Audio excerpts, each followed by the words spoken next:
हाँ जी। केकेआर वालों हो तैयार, क्योंकि मुझे लग रहा है इस बार कोलकाता नाइट राइडर्स तैयार है। गौतम गंभीर नहीं है, अभिषेक नायर नहीं है, ठीक है, सपोर्ट स्टाफ मानता हूं कि एक कमी जरूर खलेगी, लेकिन चंद्रकांत पंडित साहब, उनको उनको मतलब कामयाबी हासिल है इस तरह की चीजों को करने में।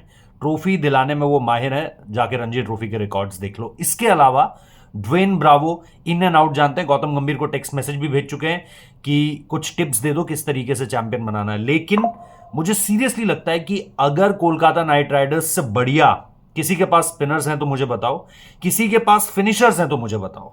ठीक है, ऊपर जब आप अटैकिंग बैटिंग की बात करोगे, आप एसआरएच का नाम ले लोगे, आप मुंबई का नाम ले लोगे, लेकिन जो फिनिशर्स हैं इनके पास, रिंकू, रमनदीप, रसल, ये जो आर स्टार है ना, ये कमाल करने वाला है। और इसके साथ साथ वरुण चक्रवर्ती और सुनील नारायण, भाई ये 8 ओवर कैसे निकालोगे?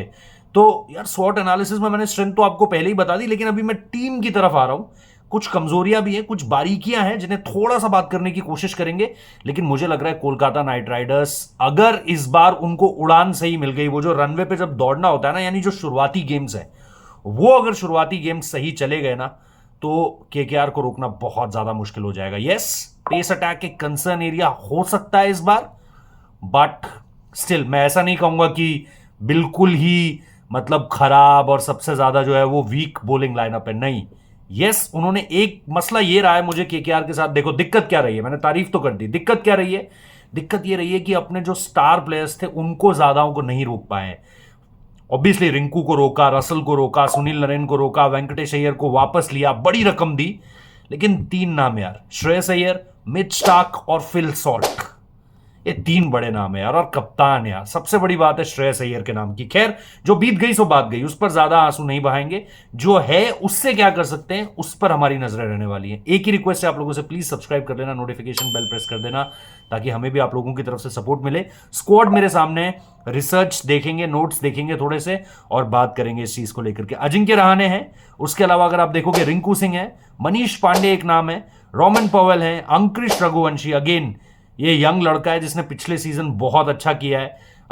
काफी उम्मीदें हैं अंकुरिश रघुवंशी से, यश धुल वाले बैच के हैं, अंडर 19 अगर आप देखोगे। क्विंटन डिकॉक ओपनर मेरे लिए शॉर्ट है, मैं रहमुल्ला गुरबाज के साथ नहीं जाऊंगा।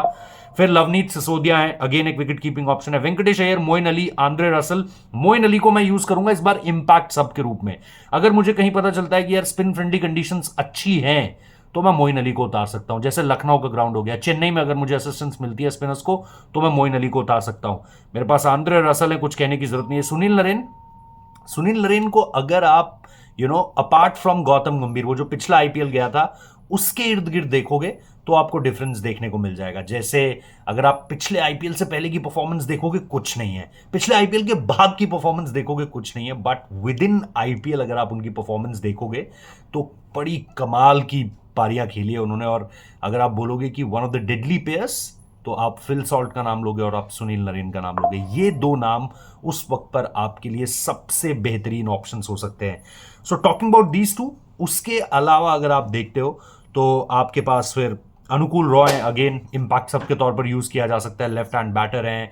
फिर स्पिन बॉलिंग ऑप्शन देते हैं, लेफ्ट आर्म जो है वो हैं। फिर रमनदीप सिंह है, ऑब्वियसली वो इनटू द स्क्वाड होंगे और उन पर नजरें होंगी। एक खिलाड़ी जो यंग है और आउट ऑफ हिज शैकल्स जा सकता है इस बार, उसका नाम रमनदीप सिंह है। फिर वैभव अरोड़ा है, हर्षित राणा है, स्पेंसर जॉनसन है, then you have Mayank Markande, Anrich नोखे, उमरान मलिक और फिर वरुण चक्रवर्ती हैं। तो जब आप इन नामों को देखते हो तो too much of a class, मतलब आप बोलते हो। यस, फास्ट बॉलिंग में अब हर्षित राणा इंडिया के तीनों फॉर्मेट्स खेल चुके हैं, आपको ये देखना है कि वो कितना ऊपर लेकर जाते हैं सारी चीजों को।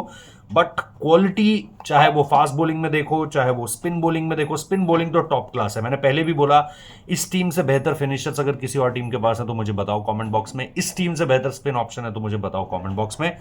बाकी coming to the main thing भाई, प्लेइंग 11 क्या होने वाली है, किस तरीके से ये टीम आगे बढ़ेगी और इस टीम की मेजरली ताकत क्या है। यार प्लेइंग 11 की अगर मैं बात करूं तो मैं सुनील नरेन से ओपन कराना चाहूंगा। कुछ लोग बोलेंगे आप अजिंक्य रहाणे से भी करा सकते हो, बिल्कुल अजिंक्य रहाणे से करा सकते हैं। सैयद मुश्ताक अली ट्रॉफी उनका बहुत बढ़िया गया है, बहुत कमाल की बैटिंग करी है, कॉन्फिडेंस है।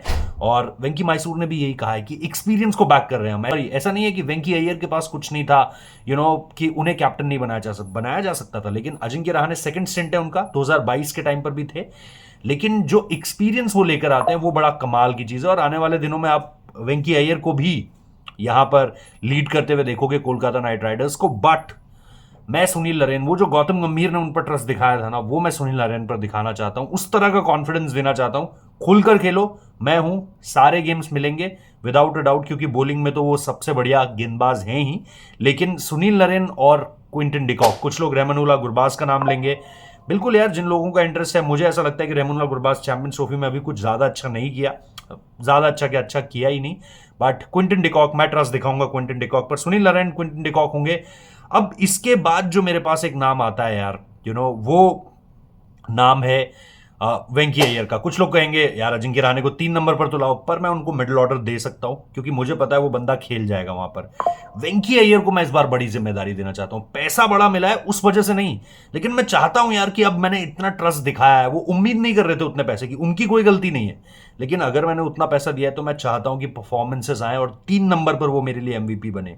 जैसे 2021 में उन्होंने ओपनिंग करके सेकंड फेज ऑफ आईपीएल में चीजों को बदला था, मैं चाहता हूं 3 नंबर पर वो मेरे लिए खेले। चौथे नंबर पर मेरे लिए अजिंक्य रहाणे होंगे, और इसके बाद मैं 5वें नंबर पर, इस बार प्लीज मेरी रिक्वेस्ट है कोलकाता नाइट राइडर्स के मैनेजमेंट से, पिछली बार जब मैंने बोला था श्रेयस अय्यर जा रहे हैं, अगस्त के टाइम पे मैंने बोल दिया था, बहुत गालियां पड़ी थी केकेआर फैंस की तरफ से, इवन कुछ ऐसी चीजें भी हो गई थी जो टॉप हायरार्की तक पहुंच गई थी, वहां पर नहीं जाऊंगा, बट उस वक्त पर लोगों ने बोला था क्या बात कर रहे हो, श्रेयस अय्यर को कैसे जाने दे देंगे। मैंने अगस्त में कहा था, ये कुछ 22 या 24 अगस्त की तारीख थी। लोगों ने बहुत गरियाया था भाई, लेकिन हुआ अल्टीमेटली वही, श्रेयस अय्यर गए। अब मैं ये चाहता हूं कि प्लीज रिंकू सिंह को 5 नंबर पर खिलाओ। मैं नहीं चाहता कि वो 80 या 70 गेंदे खेले पूरे सीजन में, मैं चाहता हूं उसकी बैटिंग आए, और वो आपके लिए और इंडिया के लिए एक बड़ा प्रोस्पेक्ट हो सकता है। तो please please please Rinku Singh को 5 नंबर, अब वैसे तो 4 नंबर भी खेल सकता है वो, लेकिन 5 नंबर आप उसे प्लीज दो। उसके बाद मेरे लिए होंगे आंद्रे रसल और रमनदीप में, आप किसी को भी ऊपर नीचे कर लो, तो 5 6 7 ये शॉट सॉर्टेड हो जाता है। ऐसा 5 6 7 नहीं है किसी के पास यार, इतनी क्वालिटी नहीं है। रमनदीप को देखना, वॉच आउट फॉर रमनदीप, ठीक है। उसके बाद मेरे पास है हर्षित राणा। हर्षित राणा को मैं लेकर आऊंगा, उनकी क्वालिटी बड़ी गजब की, अब बेहतर होती हुई मुझे लग रहा है ऐसा कि देखने को मिलने वाली है, क्योंकि इंडिया के तीनों फॉर्मेट्स खेल चुके हैं, कॉन्फिडेंस बहुत हाई है। हर्षित राणा इस बार आपको एक अलग लीग में दिखेंगे। अब यहां पर स्पेंसर जॉनसन भी हैं। स्पेंसर जॉनसन को मैं उस तरीके से ही यूज करूंगा कि अगर मुझे स्पिन फ्रेंडली कंडीशंस में गेंदबाजी करवानी है तो मैं मोइन अली को लेकर के आ सकता हूं। फिर मुझे पता है मेरे को रसल भी कंट्रीब्यूट कर दे देगा, वो नहीं है तो फिर मेरे पास हर्षित राणा ऑलरेडी है, फिर मैं वैभव अरोड़ा को भी लाकर देख सकता हूं वहां पर। वो मेरा फैसला होगा फिर कि मुझे कंडीशंस के लिहाज से किस तरीके से खिलाना है। एंड देन जो मेरा फाइनल दाव होगा वो होगा वरुण चक्रवर्ती का।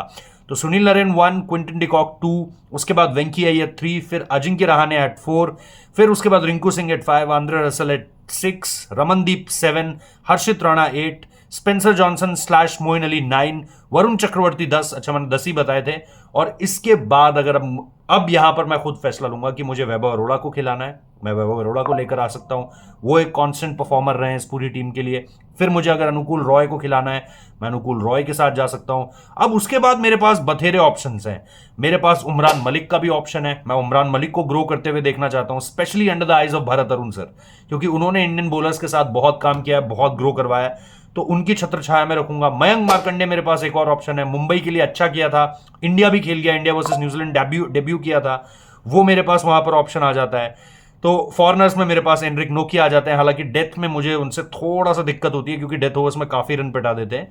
तो हर्षित राणा, वैभव अरोड़ा, अगर आप इसके अलावा देखोगे तो मेरे पास मल्टीपल ऑप्शंस हैं और मैं इनसे गेंदबाजी करवा सकता हूं। सो ओवरऑल अगर आप देखोगे, फास्ट बॉलिंग में अगर कुछ मसला होता है तो हो, वरना मुझे नहीं लग रहा ये टीम ऊपर से नीचे तक अगर आप देखोगे, क्विंटन डिकॉक और अगर मुझे लगता है कि नहीं यार चलो सुनील नरेन ने 6 7 पारियां खेल ली और नहीं उस तरह की परफॉर्मेंस आई है, तो फिर मैं चेंज भी कर सकता हूं, मैं अजिंक्य रहाणे को भी ऊपर कर सकता हूं। तो वो चीजें ऊपर नीचे हो जाएंगी, उसमें कहीं कोई मसला नहीं है, कहीं कोई दिक्कत नहीं है। बट ओवरऑल अगर आप देखोगे कहीं पर हल्की सी दिक्कत है, तो वो मुझे लग रही है फास्ट बॉलिंग में आ सकती है, बट उस पर भी मुझे कोई डर उस तरीके का नहीं है एज अ केकेआर फैन। सो मेरे लिए कोलकाता की टीम के पास ऑप्शंस बहुत सारे हैं, उनकी स्ट्रॉन्गेस्ट 11 भी काफी तगड़ी है, और अगर कहीं किसी को कोई दिक्कत नहीं होती है, कोई इंजरी कंसर्न्स नहीं होती है, इस टीम को रोक पाना, शुरुआत में अगर जीते मिल गई, थोड़ा सा लक फैक्टर साथ दे गया, जिसे आप बोलते हो रब ऑफ द ग्रीन, वो अगर साथ दे गया ना, इस टीम को रोकना बहुत ज्यादा मुश्किल हो जाएगा बॉस। सो ये है मेरा केकेआर टीम का रिव्यू। स्ट्रेंथ क्या है, वीकनेस क्या है, वो मैंने आप लोगों को बता दिया। अपॉर्चुनिटी हर एक नए प्लेयर के लिए है कि वो किस तरीके से जो है वो ग्रास्प करता है अपॉर्चुनिटीज को। बाकी देखते हैं कहां तक जाती है ये टीम। पिछली बार 3 बार अब टाइटल उठा चुकी है और तीसरी सबसे वैल्यूबल टीम भी है, जो मैं आकाश चोपड़ा सर का वीडियो देख रहा था, third most valuable team after Mumbai and CSK. तो वो बड़ा कमाल का आंकड़ा है जिस पर कोई काफ़ी ज़्यादा बातचीत नहीं होती है।